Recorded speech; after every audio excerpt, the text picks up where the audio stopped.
Star Trek. You've seen Star Trek, right? I don't know. No. You have not seen Star Trek. Oh No, my I God, haven't. I'm ancient in that sense. But it said the captain says, where no man has gone before. There's the Okay. Captain Spock there. What is it there? The next generation is looking for. India will have a leadership position in developing, deploying, defining the standards, and that is why this WTSA is very, very important for India. What is standardization in a telecom world? All countries necessarily adopt these standards. We have the second largest market in the world. All that happens because you follow standards. Mobile has become synonymous with persons' access to the rest of the world. The Prime Minister announced actually 100 5G labs are being set up across the country. Atmanirbhar Bharat, PM has been saying all the time that we need to be Atmanirbhar. If you want to predict the future, the best is to create it. So hi Neeraj, it's a pleasure meeting you, and more a pleasure because I'm meeting you in the most busy schedule of your days now in this month when you're having WTSA, which is the World Telecommunications Standardization Assembly, and India Mobile Congress 2024. So a great moment to catch your time because that proves that I could steal your time from the busy schedule. So this is important for us and for you. Thank you so much for having me over in this podcast. How are your days going nowadays? Is it all like packed and running from one meeting to the other, matching the time and meeting so many global representatives are here from WTSA and you're hosting it all. So how is the experience going around? It's pretty crazy to say the very least, but it's a lot of fun. Because we have about 189 country representatives here. We have about 40 ministers from various parts of the world who have come here. It shows the global leadership position of India as a Vishwa Bandhu, as Honorable PM says, that India will lead the process of standardization in telecommunications. It's coincidental that we have the India Mobile Congress also running along with it, which is a 4-day event. It happens annually. But the WTSA is happening for the first time in India, in fact in Asia Pacific region, and it was the Prime Minister's wish that it happens in India, and here we are. It is interesting that you said that one WTSA is happening first time here, but this whole idea of standardization, because this is about WTSA, the Standardization Assembly, how important it is, because we are trying to understand this whole telecom space very quickly, and to understand and to start where and end where, let me start here.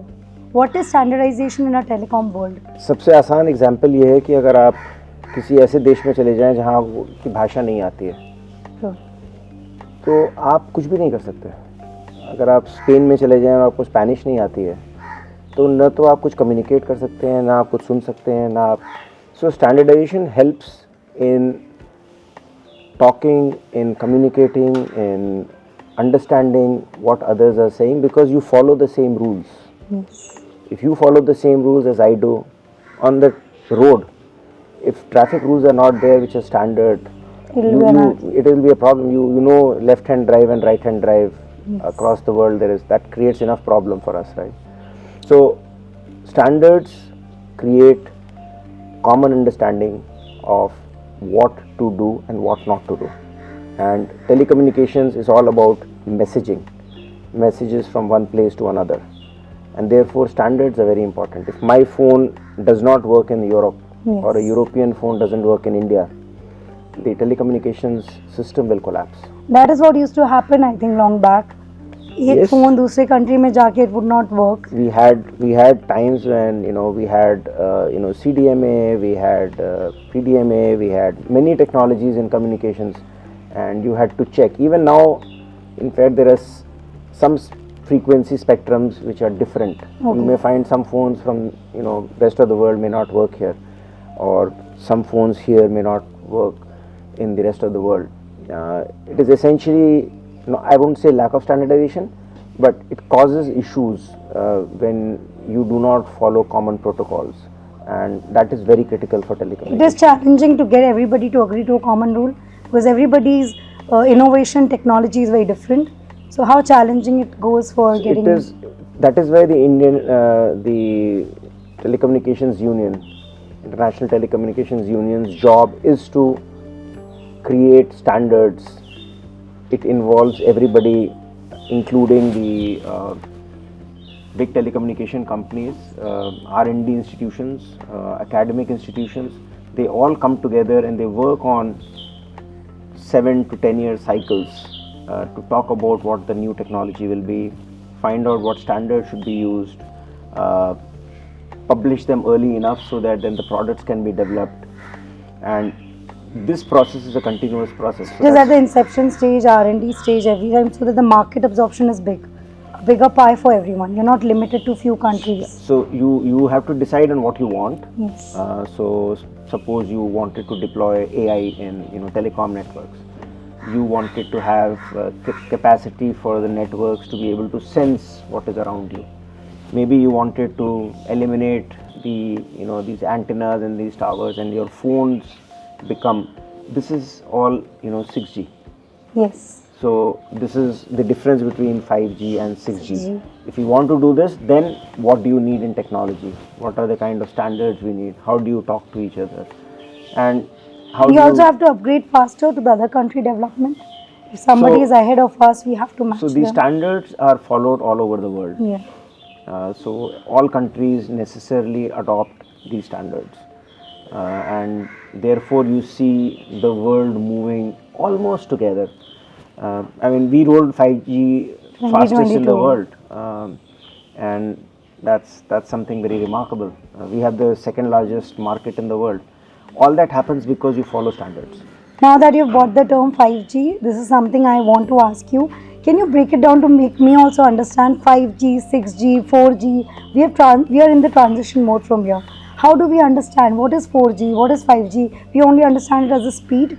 We increase the speed, we've gone to 5G, we'll go to 6G. We are envisioning 6G in the coming decade. We will see it completely rolled out. So how do we look at this benefiting each of us? How our phone has to adapt to it and how fast I have to adapt to being a 6G operator then. So, Star Trek, you've seen Star Trek, right? I don't know you have not seen Star Trek. Oh No, my I God, haven't. I'm ancient in that sense. But it said the captain says, where no man has gone before. There's the Okay. Captain Spock there. Now, therefore, what you want to do is, what is it that, the next generation is looking for? Okay. What are their aspirations? What do they want to do together?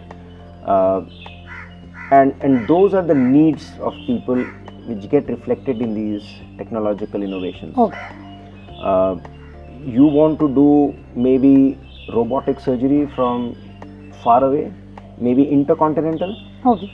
A doctor sitting in, I don't know, in All India Institute here, can he operate on a patient in South Africa?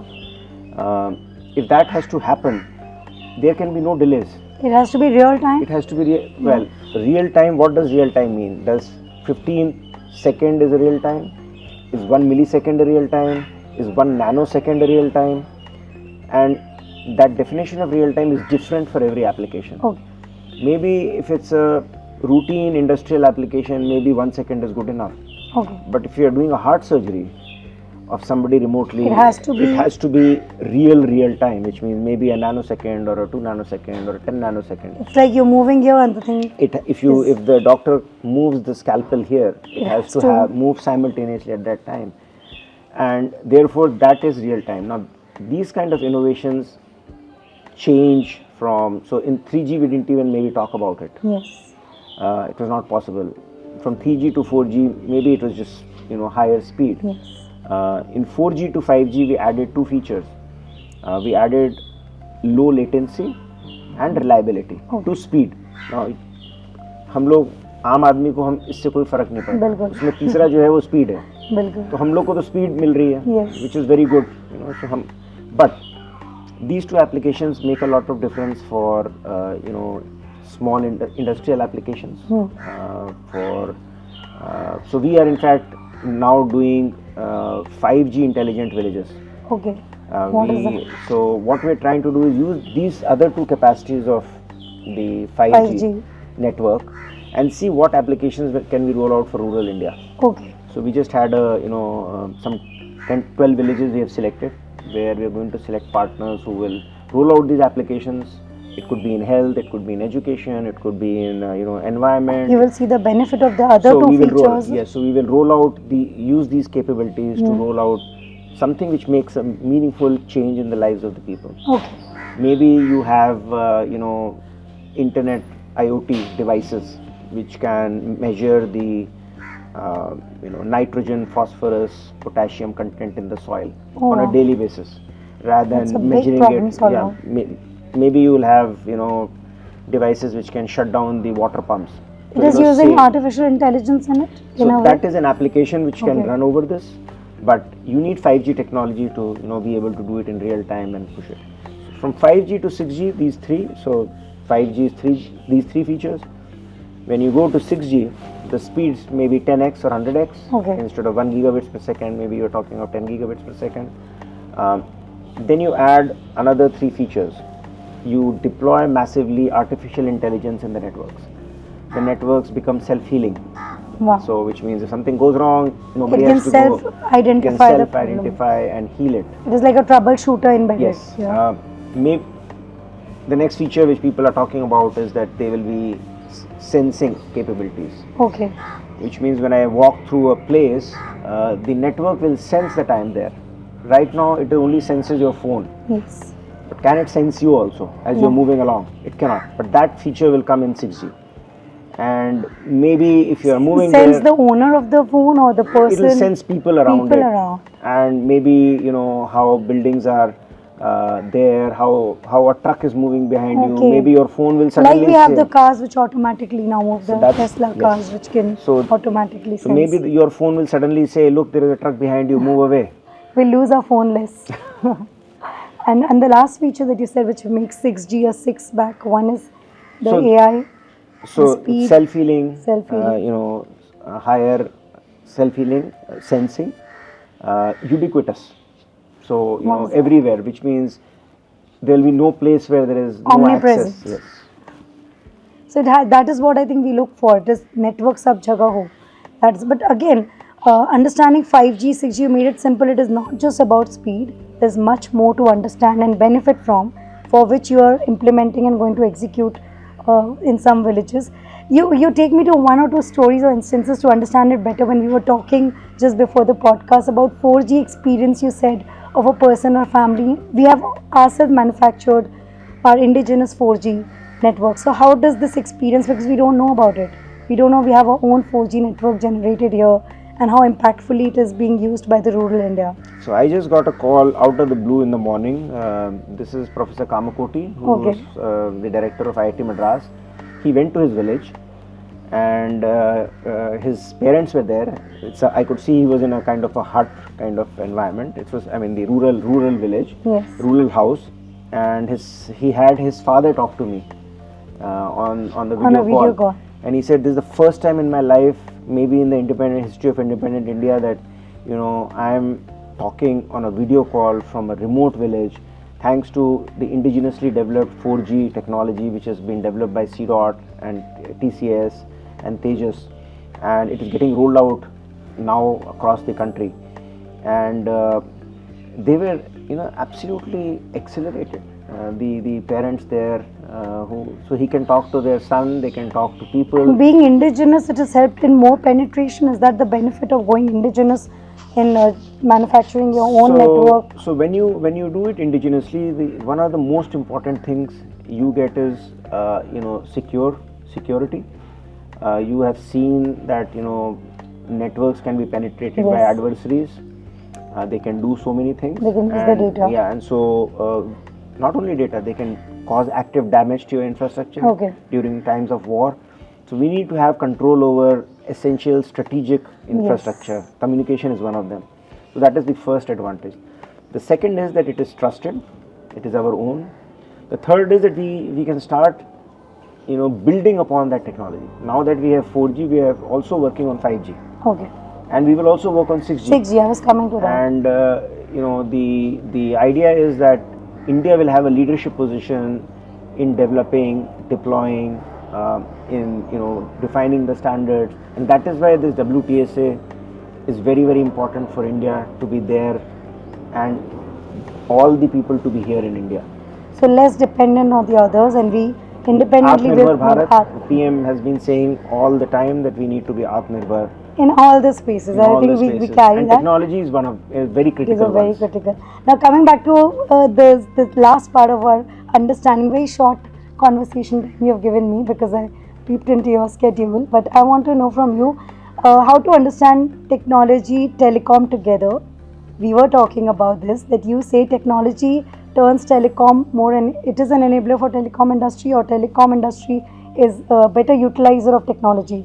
Who is running the show together? So telecommunications is really a horizontal. Okay. It drives almost everything. You pick up anything and I can show you where is telecom in that. You can take UPI, again a massive Okay. success of India. Yeah. Unless there is a underlying telecom network, you cannot really run UPI. You talk of maybe Ayushman Bharat. All these work on the presence of mobile in somebody's hand, because mobile has become synonymous with person's access to the rest of the world. It has become an identity because your Aadhaar is there on that. You have a DigiLocker on that. You have you can name anything. So you're saying Digital India, telecom world has also enabled Digital India?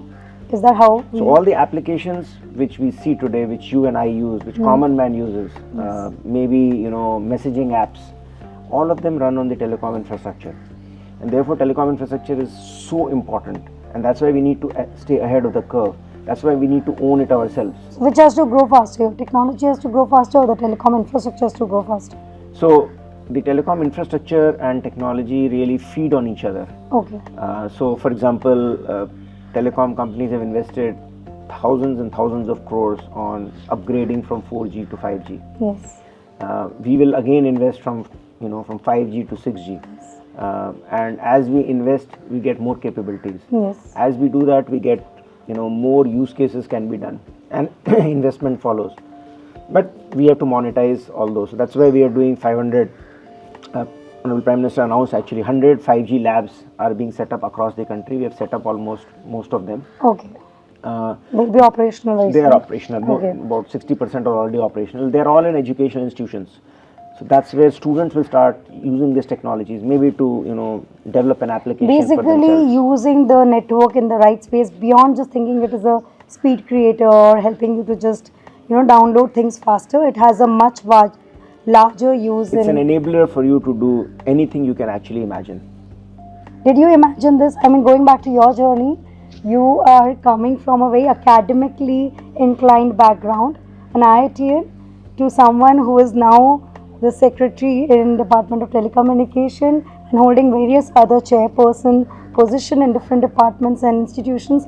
How do you see your journey? Is it like a student sitting in the IIT knew he got to make it something big and made it? Well, is it every IITian story? I don't say that. I think it's I've been very fortunate to be able to actually deploy technology wherever I've worked. Be it the LPG cash transfer program, be Give It Up program. You were a pioneer in the idea of LPG. I'm not saying a pioneer, but yes, I was an integral part of that program. Very happy that I was able to contribute to that. The Honorable Prime Minister really took it to the next level. And then of course this 4G stack, which is now we are rolling out. So technology has been kind of a tool to simplify and the lives of people. And So- I've just worked on that principle. You're a tech person? Yeah, I mean, I can't call myself an engineer. It's been since 1989. I graduated from IIT, Oh. so it's When was your first job? My first job. Okay, that's a good question. It was at CDOT. So you are chairing it. Now, yes. Now, yes. So it's deja vu, You being an IITian, coming all the way along with technology in your bag, how does it feel today?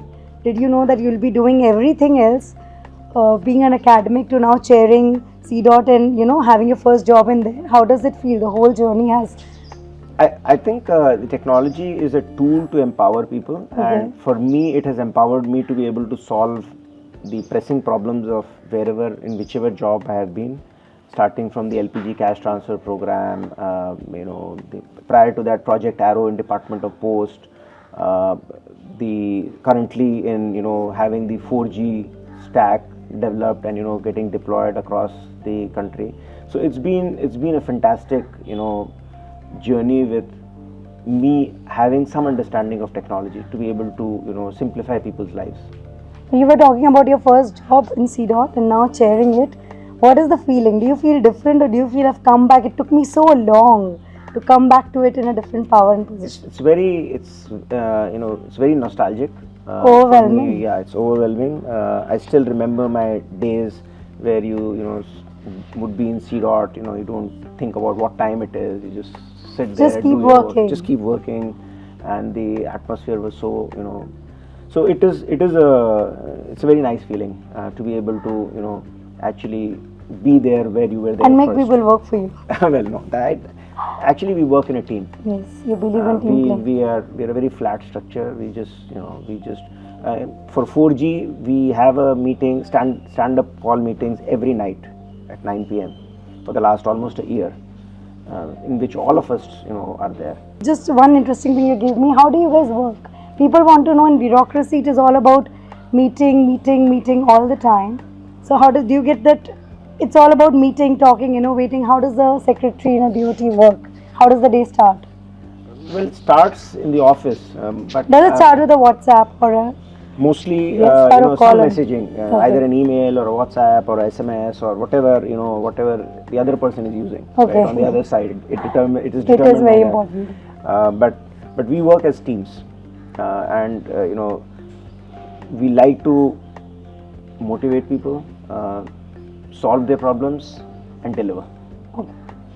What do you see the startup culture beginning to grow in the telecom sector? It is kind of held on by giants and conglomerates. Do we have a space for startup or new age kids to come up with an entrepreneur idea in the telecom sector? Or it's not meant for that. It's only meant for someone with a Well- very high stake involvement.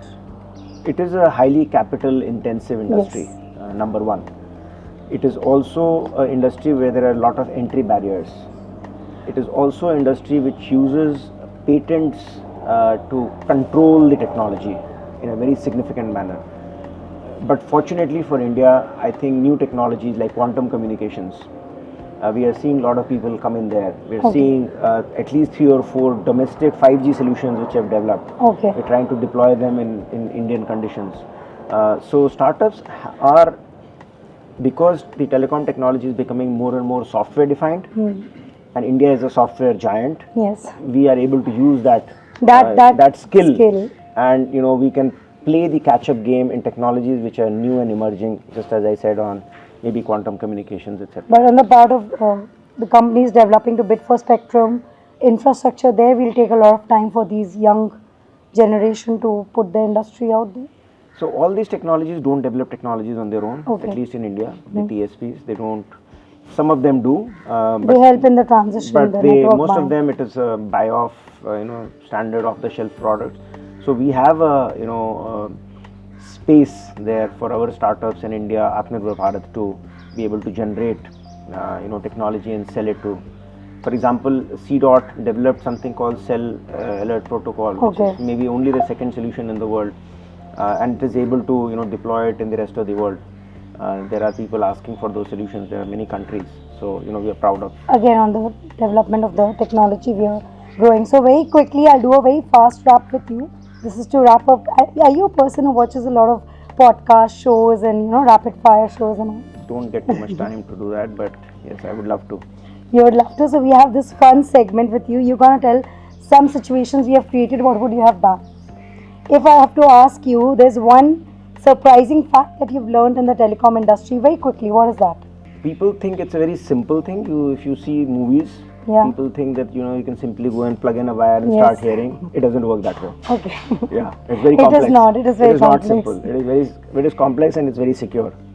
If you go back in time and explain 5G to someone from the early days of telephony world, if you meet someone who doesn't understand, बस वो phone उठा के घुमाना आता है, उनको कैसे समझाओगे 5G क्या होता है? I mean, you will have to tell him that it is a phone which you are using, but you can see the other person, you can talk to him, you can wave at him, you can do so many things with him, and he might get confused and you can watch movies Yes. on it, and he might say, अरे ये तो television में होता है, अरे ये तो इसमें होता है. So this convergence is what will be very hard to explain to a person. True. Yeah.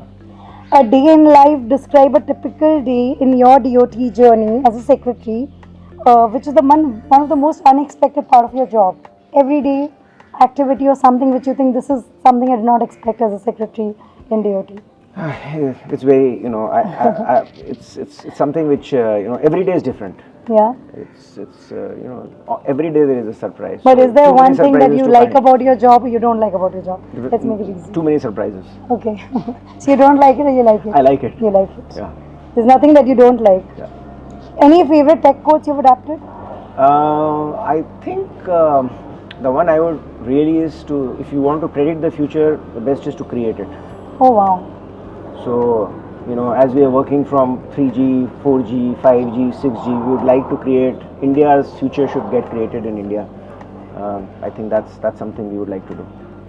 Your favorite mobile? I won't say the company you say, but is there some tech gadget that is your favorite? That you're addicted to and you think I can't do without it today? I think all gadgets have become converged into your mobile phone these days. So it's really, everything merges there. So you believe your mobile phone is the only gadget that you don't want to, no other thing has replaced a mobile phone? Maybe I would like to get away, do away with it also, because you're so dependent on True. it. But yes, if there's just one device, that's it. That's it. So with that we want to close, but obviously we want to have one understanding, since we are standing in the environment of IMC, India Mobile Congress. How do you define India Mobile Congress for everyone, and what are the benefits people coming here could take from it? India Mobile Congress really defines the cutting edge technological innovations being undertaken by our telecom ecosystem, including the telecom service providers, the four major players who are there in the system, plus the startups, the academic institutions, standardization institutions. So a lot of people coming together, all the stakeholders. All these people come together. I would, really urge the youth to visit this exhibition, because then they can start to expand their horizons, to be able to say what is possible. As you asked me in the last question that, if somebody 20 years ago, could you explain to him 5G? He would not have been able to imagine that this is feasible. There's much more that we don't even think about now will come up. Yes, so you can go and see, when you see what is feasible with the technological innovations, your mind broadens up. You can see, oh, I could do this. Oh, I could solve this problem. Oh, I could do it differently. So all these things actually start crystallizing in your mind, which is very important for a youth. So you're saying IMC is one place where people gonna be able to envision the future and see where we can go by creating something we haven't thought about till today. Yes. So thank you so much, Mr. Mittal. There's so much more that I want to talk to you about. There's so much that I could not speak about. Spectrum, understanding different words, different terms that bring about the whole telecommunication world in real for everyone. So I think this leaves me with one more opportunity to come back to you with a newer technology, and much before 6G. Happy. So next time we can spend more time and actually in person explore 5G and know how this really works and changes our life. Happy to do that. Thank you so much. It's a pleasure having you. Thank you.